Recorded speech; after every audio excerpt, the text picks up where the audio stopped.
You're listening to Genuine Chit Chat. This show is for real. Hello, my friends, and welcome to another episode of Genuine Chit Chat. This week is a little special from my Patreon, and it's of Black Panther: Wakanda Forever. So, myself and Megan recorded our thoughts on this a little while ago for our Patreon, and so as it's the holiday period, the Christmas season, that sort of stuff, I thought I'd release it here so yourselves do have something to listen to on this feed and are not left empty-handed. If you enjoyed this, then please go over to patreon.com/genuinechitchat for as little as £1 a month or $1 a month or however much it is in other currency that you get access to. There's 120 something afterthoughts over there right now on their own feed. You can listen to it on the Patreon app or desktop site, or you get the RSS feed sent to you as well when you become a Patreon supporter, and you can pop that into the podcast app of your choice, and then you get access to the Patreon exclusive feed, which includes early access to Genuine Chit Chat episodes, and then all the afterthoughts that are primarily exclusive that I don't really release anywhere else. There's Star Wars Legends book reviews. There's a lot of me and Megan doing afterthoughts. That's the main bulk of it, which is us reviewing TV shows we've seen or movies recently. We did like a big old horror watch in October. You know, we have watched a Christmas movie recently, but I forgot to record about it, so it's a bit late now. So maybe we'll do that for next year. But there's a few seasonal things. We see a fair amount of movies when they come out, you know, Marvel movies, Star Wars series, that sort of thing. But generally, we tackle all kinds of stuff, all variety of movies. And when it's a brand new movie, we start off the review being spoiler free, then give warning, and then it delves into it, which is exactly what it's like on Black Panther: Wakanda Forever. So for the first bit, there's no spoilers, but we do then give a spoiler warning, so be aware of that. Anyway, friends, just thank you so much. I won't be back at the end to give any further information. It's my time off with Megan. The Christmas festivities are almost over, so we're going to spend the next few days just drinking and eating loads and probably watching a bunch of movies. So hopefully we'll record some more afterthoughts then. But in any case, I hope you're all having a wonderful time. Thank you so much for the support, as always. This has been an incredible year, and already got some great stuff lined up for January in 2023.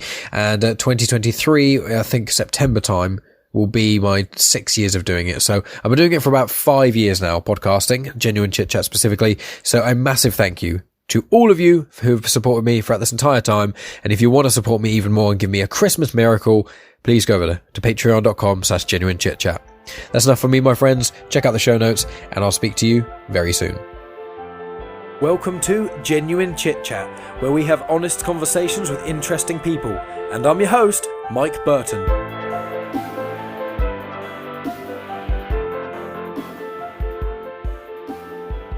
I can't think of what tune to do, but we're doing Black Panther: Wakanda Forever. You doing the symbol for Wakanda with your arms crossed? That doesn't come across in an audio only. Did that hurt a little bit? Yeah, it did. Okay. I'm going to have a bruise there. Yeah, so we watched Wakanda Forever, so I'll give our spoiler-free thoughts first, and then some spoilery thoughts. So what did you think of this film, Megan? Let's go back to, were you very excited to watch it, first of all? I was looking forward to watching it, but the problem is that Mike on the day was like, can we go watch this film? And I was like, we have so much to do. So I didn't want to go and watch it the day that we saw it, but I did enjoy it, and I was looking forward to watching it. I just didn't want to watch it on that Sunday. Yeah. But you glad you did? Yeah. I'm just... You're wary because you haven't been as much of a fan of other...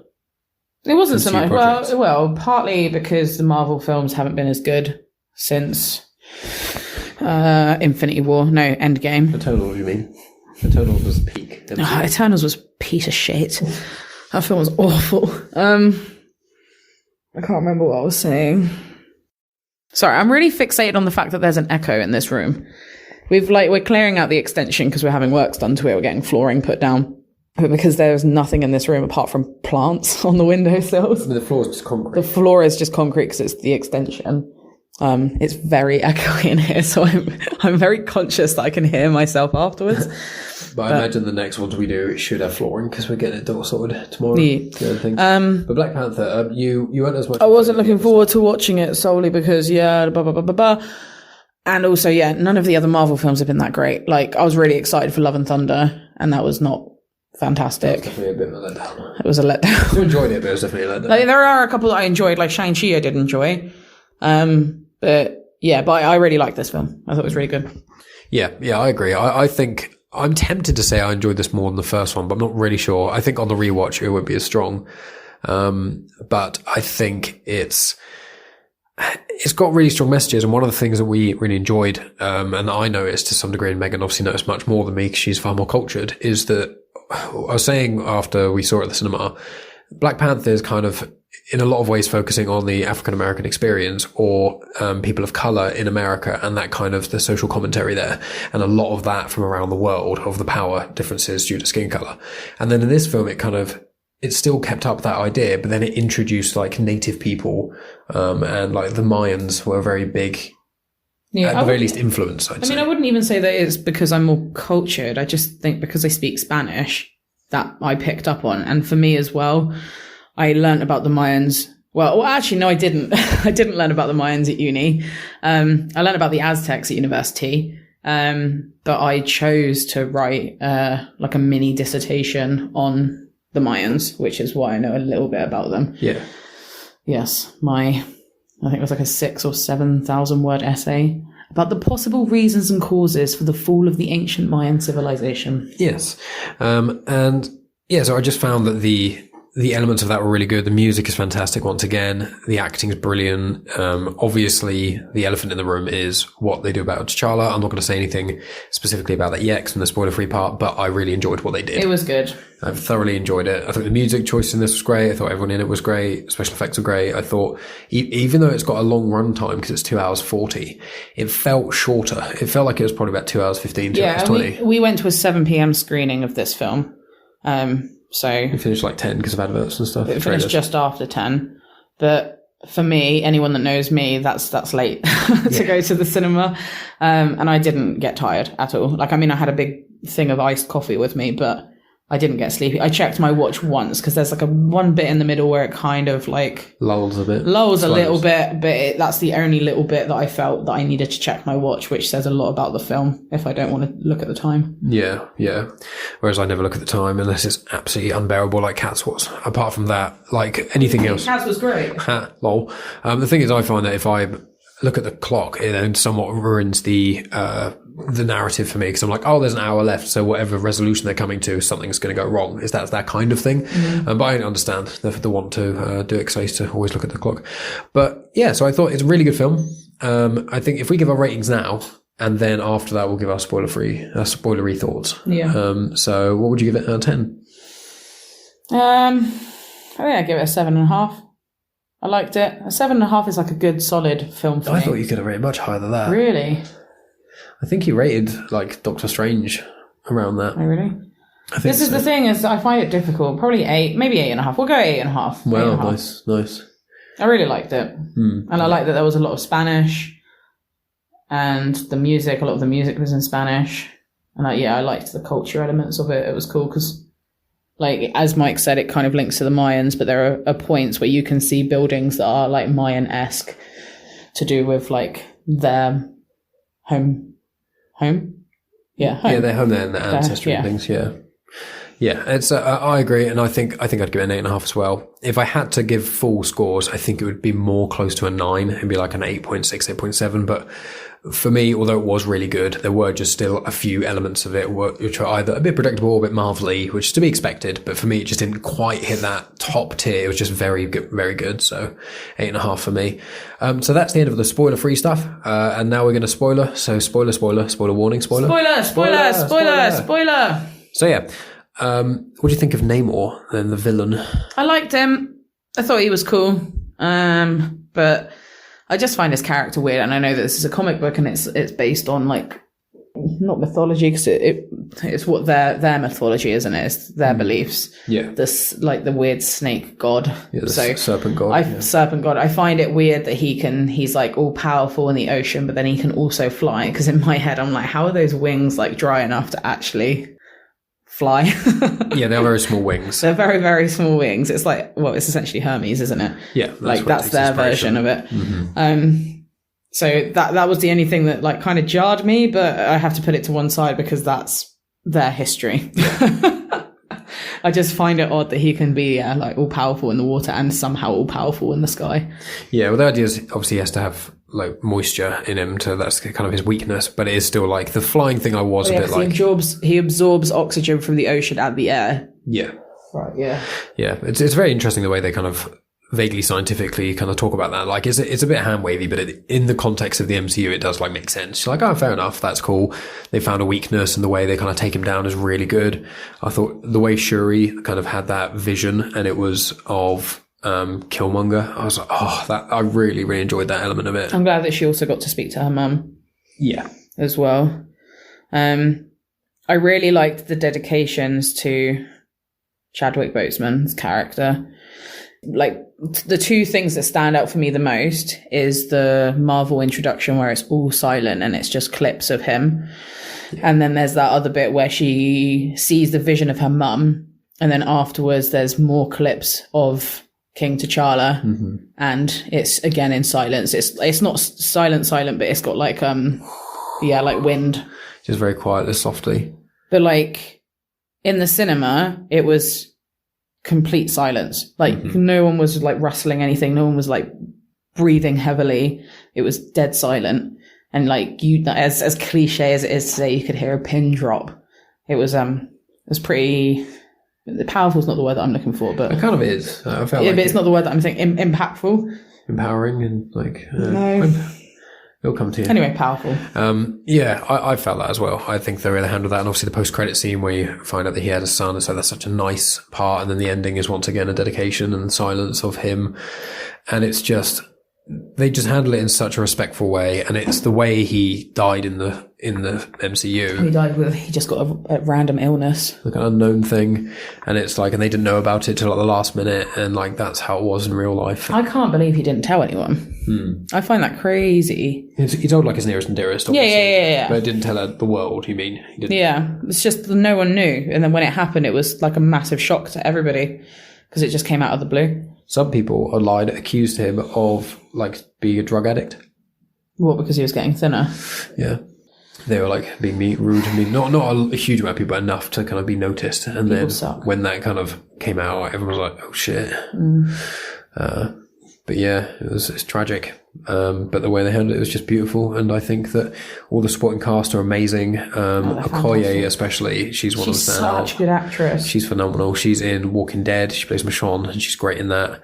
Everything, she's been in loads of things, but everything you see her in, she's great. Is her accent that accent, or is her accent American normally? It's more of American from what I remember. It's not that strong, but it is. I feel like it does have a degree of an accent that's not American. But I also really like M'Baku. He was the bear leader. Yeah, the one. Yeah, I like him as well. He's nice. He's the way he's been changing his kind of arc. He's funny. Movies. He's much more humorous in this film. He made me laugh quite a few times. Yeah, I really liked this film. I also really liked just the energy of Shuri, like kind of dealing with her grief when she's like doing all of the like smart stuff with the other smart girl. Yeah, that was good. And then her coming out of her shell, and I really liked the other smart girl. I really liked her personality. It was really fun. Well, this is going to be a spoiler for an upcoming show, for anyone listening. Just if you don't know, this show is coming out, but there's a show called Ironheart. And in the montage you saw her carve into iron heart shape thing. Right. And so that's hinting heavily that she's going to be the main in Ironheart. The next kind of Iron Man was a kid of some sort. It's going to be interesting to see what that's all about. But I thought it was going to be that kid that he gives the helmet to. Well, I wonder if it's going to be the two of them and she's going to be Ironheart and he's going to be like a mentor or something to her. I wonder if that's all they're abandoning that. Who knows? Well. We will see. But she did do an Ironheart little logo-y thing, and they kept saying she was doing like a Stark suit and all that kind of stuff. It was very Starky, wasn't it? Yeah, exactly. But I found that the only reasons I didn't want to give it full marks really or higher is because the ending was cool. The proper ending, but like the actual big battle scene stuff with Namor and Shuri, it was amazing. I couldn't take my eyes off it. But then when it was just everyone on the boat thing, I was just like, with all the people climbing up and fighting them, I was like, yeah, this is alright. I also like all of like Wakanda's people. Were they the people? Okay, but whatever. Were they all the people at the top of the boat that were like trapped? Yeah. Because how the fuck were they going to defeat all of those people? There was barely any of them. Well, they weren't. That was the point. That was the whole plan, was to get Shuri to get Namor to either kill Namor or get him to surrender. Yeah, because there was hardly any of them. There was like, 20? Obviously, I imagine a lot of them died. Yeah. There was like barely any of them. I was like, there's no fucking way. Because like the whole boat was surrounded by the other people. But yeah, anyway, it was good. I enjoyed it. I'd watch it again. And did you like Namor's backstory? Yeah. And him kind of being like a villain. Do you like him as a villain? In a sense, like... He's one of those weird villains because he's trying to attack the land people for surface world. Whatever, land people for doing bad things.